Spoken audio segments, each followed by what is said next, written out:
अगर आप corona vaccine के दोनों डोज ले चुके हैं और तीसरा डोज लेने की सोच रहे हैं तो यह खबर आपके लिए है। दरअसल महानगर में कोलकाता पुलिस ने एक फ्रॉड से लोगों को सतर्क किया है।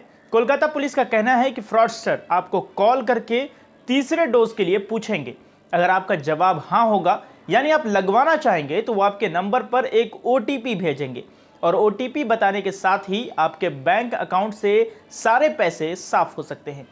आइए जानते हैं पूरा मामला आखिर है क्या। साथ ही हम आपको साइबर एक्सपर्ट और लीगल एक्सपर्ट की चेतावनी भी सुनाएंगे। कोरोना के रोकथाम के लिए एहतियाती तौर पर सरकार ने तीसरे डोज की अनुमति दी है, लेकिन फ्रॉड करने वाले लोग आपके साथ यहां भी खड़े हो गए हैं। दरअसल कोविड वैक्सीन की तीसरी बूस्टर डोज के नाम पर अब कोलकाता में फ्रॉड किया जा रहा है। इस बाबत कोलकाता पुलिस ने अपने ट्विटर हैंडल पर मैसेज देकर लोगों को सतर्क किया है कि वो इस तरह से बहकावे में ना आए। सूत्रों के मुताबिक इस तरह की कई शिकायतें कोलकाता पुलिस में पहले भी दर्ज कराई जा चुकी हैं। ऐसे में कोलकाता पुलिस की साइबर ब्रांच के अधिकारी इस मामले से काफ़ी वाकिफ़ हैं। वो आम लोगों को जागरूक करने का प्रयास कर रहे हैं। इसके अलावा वो सोशल मीडिया के जरिए जागरूकता का संदेश भी दे रहे हैं। कोलकाता पुलिस की ओर से फ्रॉड अलर्ट शीर्षक वाली पोस्ट में लिखा गया है कि धोखेबाज आम आदमी को धोखा देने के तरीके खोजने की कोशिश कर रहे हैं। बूस्टर खुराक लेने के लिए जालसाज आपको कॉल या मैसेज कर सकते हैं। अगर जवाब हाँ है तो वो आपको एक लिंक या OTP भेजेंगे। बहुत सावधान रहें, ये वो जगह है जहां आप अपना सारा पैसा खो सकते हैं। अगर आपको ऐसा कोई फ़ोन कॉल या संदेश प्राप्त होता है तो आप कोई लिंक डाउनलोड नहीं करें और OTP साझा ना करें। इसी मुद्दे पर हमने साइबर एक्सपर्ट ज़फ़र फरीदी और लीगल एक्सपर्ट एडवोकेट सैयद नफ़ीरुल इस्लाम से बातचीत की है। उन्होंने क्या कुछ कहा है, आइए सुनते हैं।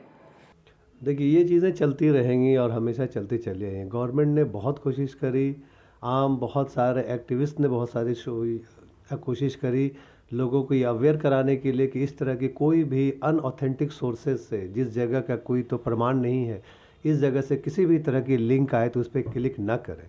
ये लिंक जब भी अगर कोई भी हमारे पास अगर कोई सी लिंक आती है, अगर हम उस पर क्लिक करते हैं तो नंबर 1 ये होता है कि उसके अंदर में एक ऐसे कोड हमारे मोबाइल के अंदर में चला जाता है कि वो ऑटोमेटिक हमारे मोबाइल के डेटा को जिसने भेजा है उसके पास थ्रो कर देता है। तो उसके पास हमारा मोबाइल की जैसे वो एक्सेस चाहता है वैसा एक्सेस वो ले लेता है।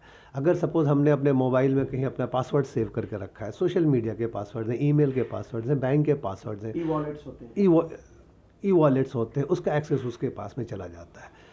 एक दूसरी चीज़ ये होती है कि वो डायरेक्ट बैंक को एक्सेस करता है और वो वहाँ से आपके बैंक के ऊपर वो लॉगिन करने की कोशिश करता है अपने ऑफिस में बैठकर। जिसको ऑथेंटिकेट वो वहाँ से जो उसने आपको लिंक भेजा है वहाँ से ऑथेंटिकेट करता है। और आजकल चूँकि 2 वे वेरिफिकेशन का मॉडल है तो 2 वे वेरिफिकेशन में क्या फिर बैंक OTP भेजता है। तो ये जो फ्रॉडस्टर्स होते हैं ये बहुत प्यार से पहले तो लिंक भेज देते हैं एक बहुत अच्छा सा मैसेज के साथ, कभी अलग अलग ऑफ़र्स के साथ भेजते हैं, मीठे मतलब अच्छे अच्छे ऑफ़र्स के साथ में। उसमें आजकल ये एक ऑफ़र चला हुआ है कि आप जो है सो कोविड का 3rd बूस्ट आपने लिया है कि नहीं लिया है बूस्टर, तो इसमें अगर कोई आदमी क्लिक करता है फिर शायद वो OTP मांगेंगे। अगर आपने OTP दिया तो फिर आप उनके प्रे पे आ जाते हैं और फिर हो सकता है कि आपके बैंक से आपके पैसे भी निकल जाए। ये चीज़ें हैं तो लोगों को इसके लिए सावधान होने की ज़रूरत है। इस तरह से कोई भी अनऑथेंटिक सोर्सेज से कोई भी लिंक आता है उस पर क्लिक ना करें। गवर्नमेंट ऑफ इंडिया की तरफ से इस तरह से कि कोई लिंक नहीं है। अगर कोई लिंक जाएगी भी तब भी वो कोविन की तरफ से जाएगी। कभी कोई लिंक हो तो इस चीज़ को ध्यान रखें कि वो सोर्स कहाँ का है, क्या हमने उस लिंक को लेने के लिए कोई कोशिश की है। कोई भी लिंक एब्रप्टली नहीं आती। हमने कहीं कुछ रजिस्टर किया, कोविन पे रजिस्टर किया तो कोविन हमसे OTP मांगेगा या हमको लिंक भेजेगा बगैर हमारे कुछ किए हुए। हमारे पास लिंक आ रहा है, कोई एक अननोन कॉलर मुझे कॉल करके कहता है कि मैंने आपको लिंक भेजा, आप मुझे OTP दीजिए, तो ये तो ख़तरे की बात है। और ये तो एक अगर कोई इस पर क्लिक तो करता है तो ये उसकी बेवकूफ़ी होगी। लोगों को ऐसा नहीं करना चाहिए, अदरवाइज़ उनको बहुत बहुत बहुत नुकसान हो सकता है। देखिए, ऐसा कि कोई भी चीज़ जो मार्केट में बहुत ज़्यादा चलती हुई, जैसे मान ली अभी आपने कोविन की बात करी तो कोविन अभी बहुत ज़्यादा कोविन का 3rd बूस्टर ऐप अभी जैसे गवर्नमेंट हमारे प्राइम मिनिस्टर जी ने जब से अनाउंस किया है तब से इसको लोग यूज़ कर रहे हैं। अमेज़न एक बहुत बड़ा प्लेटफॉर्म है, बहुत बड़ा। हर कोई पूरे हिंदुस्तान का हर कोई जानता है अमेज़न क्या है। SBI एक बहुत बड़ा बैंक है, हिंदुस्तान का हर कोई जानता है, KYC अपडेट के नाम जी। तो इस तरह से जो बड़े हैं उनको इन सारे नाम को इस्तेमाल करना बहुत ईजी होता है, क्योंकि इस नाम के बारे में उनको उसका परिचय देने की ज़रूरत नहीं होती है। अगर वो अमेज़न के बजाय कोई और छोटी कंपनी का नाम ले तो शायद पहले उनको बताना पड़ेगा कि ये कंपनी क्या है। तो इन लोग इस तरह से बड़े नाम का यूज़ करते हैं जहाँ पे उनको उस कंपनी का परिचय देने की ज़रूरत नहीं होती। और दूसरी चीज़, ये नाम जब बड़े होते हैं, अमेज़न हो गया या फिर SBI हो गया, जो भी है, इस तरह के नाम जब ये बड़े होते हैं तो इस बड़े तभी बनते हैं जब करोड़ों करोड़ लोगों के मोबाइल में ये ऐप ऑलरेडी होते हैं। तो जब उनका जो ये होता है, जब उन्होंने इस तरह के जो फ्रॉडस्टर किया या उन्होंने कुछ ऐसे कॉल करी, तो ये जानते हैं कि अमेज़न इतना बड़ा प्लेटफॉर्म है, तो अमेज़न के ऊपर में अगर हमने 10 लोगों को ये भेजना है तो 10 में से 7-8 लोगों के पास अमेज़न होगा ही होगा। तो उसमें इनके पास में इनके टारगेट कस्टमर का मिलना बहुत ईजी हो जाता है। लोगों को ये समझना चाहिए कि अमेज़न के केस में भी अगर वो लिंक amazon.in से आ रही है तो वो जेन्युइन है, और amazon.in छोड़कर ऐसी कोई भी चीज़ नहीं। अमेज़न कभी फ़ोन करके ऑफ़र नहीं देता है। अमेज़न के सारे ऑफ़र उसकी वेबसाइट amazon.in पे ही सिर्फ अवेलेबल है और कहीं नहीं है।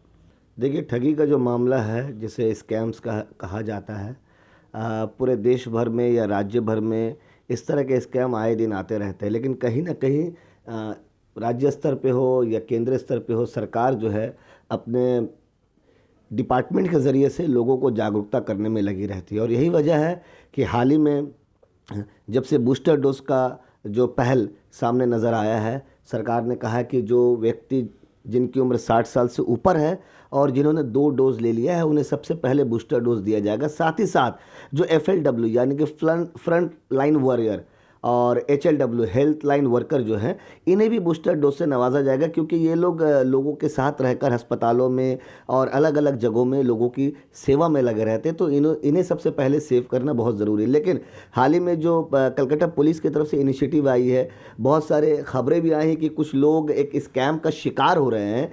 एक फ़ोन कॉल जाता है मोबाइल पे, जिस पे कहा जाता है कि आपकी उम्र 60 साल पार हो चुकी है, आपको बूस्टर डोज देना है, आपका दोनों वैक्सीन पहले कंप्लीट हो चुका है, तो आपके मोबाइल पे एक OTP जाएगी, आप बराए मेहरबानी उस OTP को हमें फॉरवर्ड करें। कहीं ना कहीं एक ऐसी स्कीम है, जिस तरीके से आपको मैं बता दूं, हाल ही में पेटीएम का भी स्पूफ स्कैम चल रहा था। लोग पेमेंट कर रहे थे और दिखा रहे थे कि पेमेंट हो चुका है, लेकिन ऑटोमेटिकली वो पेमेंट अगले के अकाउंट में नहीं जा रही थी। ये एक एप्लीकेशन है स्पूफ करके। तो उसी तरीके से लोगों को ठगने का ये जो फ्रॉडस्टर है, ये एक अपना एक बिज़नेस बना लिया। खास करके बंगाल और बिहार के बीच में एक जगह है जामतारा, जहाँ से मैक्सिमम लोग इसकी जो है ऑपरेशन में, साइबर क्राइम में ऑपरेशन में आगे रहते हैं। लेकिन कहीं ना कहीं हमारे राज्य के जो स्पेशल टास्क फोर्स है और जो साइबर क्राइम एक्सपर्ट है, इन तमाम लोगों को क्रैक करने में, पकड़ने में जो है कामयाब भी नज़र आती है। और यही वजह कि कल joint CP commissioner of police Kolkata ने ट्विटर भी जॉइंट CP क्राइम ने ट्विटर पे एक पोस्ट भी किया है कि इस तरह के कॉल को आप नज़रअंदाज करें, और कहीं ना कहीं कोई भी इस तरह का कॉल हो, सिर्फ बूस्टर डोज से नहीं बल्कि किसी भी फ्रॉडस्टर कॉल को आप जो है नज़रअंदाज करें, ताकि आप किसी स्कैम का शिकार ना। जी नहीं, सीधा सीधा सवाल यही कि मैंने हेल्थ सेंटर में, अस्पताल में जाकर, प्राइवेट नर्सिंग होम में मैंने अपने आप को वैक्सीनेट किया है, और मुझे जब बूस्टर डोज लेना होगा मैं उसी तरीके से वहाँ जाकर बूस्टर डोज को लगवाऊंगा, ताकि सरकार के कायदे कानून का पालन कर सके। इसलिए सरकार बार बार कहती है, याद रखिए कि दवाई भी, कड़ाई भी, मास्क है ज़रूरी, 2 गज की दूरी, जनहित में जारी।